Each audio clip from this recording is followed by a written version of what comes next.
ঐতিহ্য কুষ্টিয়া জেলার যে বাউল সম্রাট লালন শাহর যে বাড়ি বা মাজার, সেই মাজারে কিন্তু রয়েছি। আজ তুলে ধরবো আপনাদেরকে এই মাজারের যে লালন শাহর জীবনচিত্র, সেই চিত্র কিন্তু রয়েছে কুষ্টিয়া শহরের খুব কাছেই কিন্তু এই লালন শাহর যে মাজার সেটা রয়েছে। এখানে কিন্তু প্রতি বছরই কিন্তু লালন শাহর যে উৎসব, সেই উৎসব হয়ে থাকে বাৎসরিক, যেটা উরুস বলে। সেখানে কিন্তু দেশের বিভিন্ন অঞ্চল থেকে যারা সাধু সন্ন্যাসী আছে তারা কিন্তু এই লালন শাহর এই মাজারে আসেন।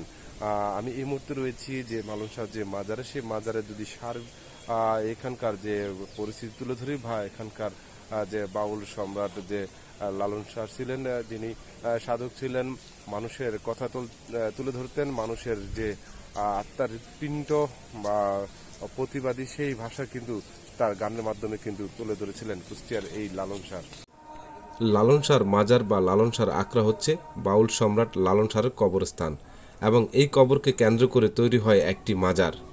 মাজারটি কুষ্টিয়ার জেলা কুমারখালী উপজেলায় অবস্থিত। লালন শাহ 1890 সালে লালন শাহর মৃত্যুর পর থেকে এখানে ভক্তরা আসতে শুরু করেন।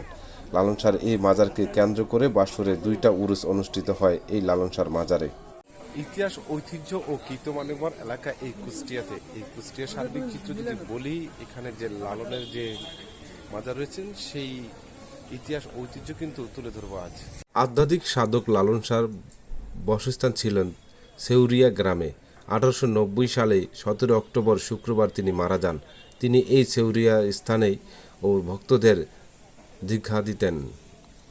তিনি প্রতি বছর শীতের সময় এখানে মহা উৎসব আয়োজন করে। রয়েছি যে লালনের যে মাজার, সেই মাজারের যে বাউল সম্রাট সেই লালন শাহর মাজারে এখানকার যে যারা আসেন ঘুরতে, পর্যটকরা কিন্তু তাদের দূর দূরান্ত থেকে আসেন এই লালন ভক্ত যে মাজার, সেই মাজার কিন্তু দেখার জন্য। যেহেতু এখন উরুস নয় বা তাদের যে বাৎসরিক উরুস, সেই উরুসটা কিন্তু নেই বললে চলে। এখানে আসলে ঘুরতে পারবেন যে ইতিহাস ঐতিহ্যর যে বাউল সম্রাট সে লালন শাহর মেলা প্রতি বছর 2বার অনুষ্ঠিত হয়। একবার দোল পূর্ণিমা উৎসবের সময়, আরেকবার বাংলার কার্তিক মাসের 1 তারিখে অনুষ্ঠিত হয়। লালন শাহর এই 2 মেলা আখড়ায় আয়োজন করা হয়। মেলাতে দেখতে পারবেন দেশের বিদেশে সাধুরা আসেন এখানে, রাতভর গান করেন। উৎসব পরিবেশের মতন মাজার উপলক্ষে রঙিন বেরঙের সাজসজ্জা সজ্জিত হয় লালনের এই মাজারটি। অনেক সময় কিন্তু দেশের বিভিন্ন অঞ্চল থেকে আসেন তারা এই লালনের মাজারটি দেখার পরে ভক্তদের লালন সম্পর্কে জানার অভিজ্ঞতা অর্জন করেন। লালনের যে গান বা লালনের যে সাধক ছিলেন, সেই সাধককে কিন্তু তাদের দেখে আসেন এখানে।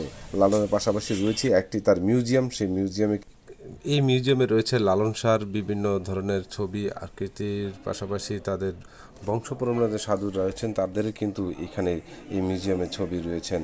এখানে দেখতে পারবেন তাদের জন্ম তারিখ বা গ্রামের যে ঐতিহ্য বা ইতিহাস তুলে ধরার পাশাপাশি কিন্তু তিনি মানুষকে যে সাধনতা বলেছিলেন, যে সাধক হিসাবে রয়েছেন সার্বিক জানার জন্য, সেই দর্শনার্থীরা কিন্তু এখানে আসেন। লালনের যে ছবি বা জাদুঘর মিউজিয়ামে সেখানে দেখতে পারবেন। প্রকৃতি যদি থেকে থাকে লালন শাহ তাহলে এই রূপের ছিল, এইটাই মানে এই রূপের ছিল, এইটাই তার আসল চিত্রের মধ্যে ফুটে উঠেছে। আর ওইটা কিন্তু আসলে ন্যাচারালি কেউ ওনাকে দিয়ে রাখছিল, ওই প্রসার এতই হয়ে গেছে ভাবনা থেকে। জি জি, ওটা ভাবনা থেকে রবি ঠাকুরের ভাই এঁকেছিলেন এবং ওনার সাথে দর্শন হয়েছিলেন। এটা প্রকৃতি।